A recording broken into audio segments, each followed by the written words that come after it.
బాబాయ్ నువ్వేం చేస్తున్నావు అర్థమవుతుందా? బాబాయ్ నువ్వు గడ్డి కాల్చేస్తున్నా అని అనుకుంటున్నావు, కానీ ఇట్లా నువ్వు గడ్డి కాల్చడం వల్ల మన భూమికి వేలు చేసే వానపాములు అట్లాగే బ్యాక్టీరియా నీ చేతులారా నువ్వే చంపేస్తావు. అంతేకాదు నువ్వు ఇట్లా ఒక టన్ను గడ్డి కాల్చడం వల్ల 5.5 kgs ఆఫ్ నైట్రోజన్ అంటే మనం జల్లే యూరియా, 25 kgs ఆఫ్ పొటాషియం అంటే మనం జల్లే పొటాష్, 2.5 kgs ఆఫ్ ఫాస్ఫరస్ అంటే మనం జల్లే DAP, 1.5 kgs of sulphur.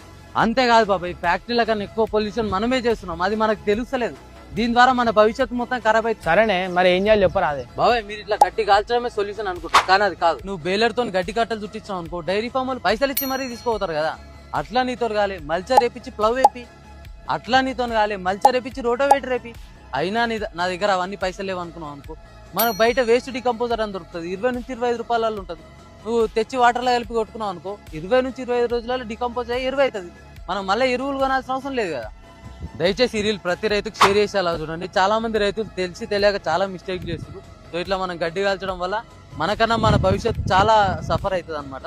So ఇట్లాంటి ఇన్ఫర్మేటివ్ వీడియోల కోసం ప్లీజ్ డు ఫాలో. వస్తాం మళ్ళీ రైతు.